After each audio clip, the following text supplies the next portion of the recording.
একদিকে যখন দফায় দফায় উত্তপ্ত হয়ে উঠছে সন্দেশখালীর বিভিন্ন জায়গা, তখনই সন্দেশখালীর মানুষের মন বুঝতে ইতিমধ্যেই সন্দেশখালীর উদ্দেশ্যে রওনা দিয়েছেন রাজ্যের দুই মন্ত্রী। তারা এই মুহূর্তে ঠিক কোথায় রয়েছেন তা জানতে সরাসরি কথা বলে নেব। আমাদের সঙ্গে রয়েছেন প্রতিনিধি সমীরণ পাল। সমীরণ, এই মুহূর্তে কোথায় রয়েছেন পার্থ ভৌমিক এবং সুজিত বসু?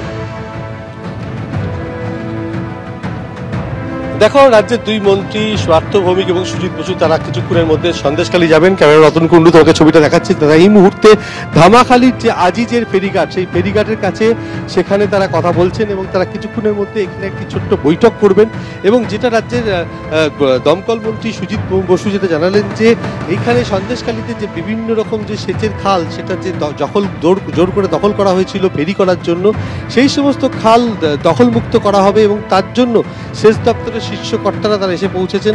এবং এই মুহূর্তে তুমি দেখতে পাচ্ছ যে রাজ্যের দুই মন্ত্রী এবং স্থানীয় বিধায়ক সুকুমার মাহাতো এবং অন্যান্য দলের কর্মীরা এবং প্রশাসনিক আধিকারিকরা তারা তাদেরকে আজিজের ঘাটের দিকে নিয়ে যাচ্ছে। সেখানে কোথাও একটা বৈঠক করবেন। বৈঠকের পর ধামাখালী ফেরিঘাট পেরিয়ে সন্দেশখালী পৌঁছবেন। দিয়ে সন্দেশখালীর বিস্তীর্ণ এলাকা যেখানে বিভিন্ন অভিযোগ উঠেছিল শিবু হাজরা উত্তম সরকারের বিরুদ্ধে, যে সেচের খাল সেটা তারা জোর করে দখল করে তারা ভেরি করতেন, তার ফলে এখানকার মানুষ কৃষিকাজ করতে পারতেন না।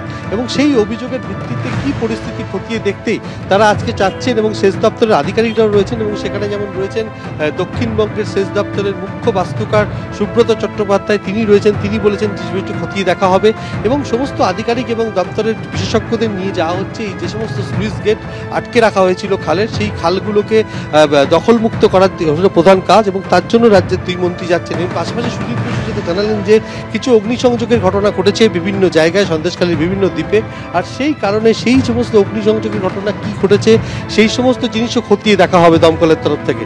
এবং এই মুহূর্তে অতনু তোমাকে ছবি দেখাচ্ছে যে রাজ্যের মন্ত্রীরা আজিজের ঘাটের কাছে রয়েছেন, তারা কথাবার্তা বলছেন এবং সেখানে একটা ছোট্ট বৈঠক হওয়ার কথা রয়েছে।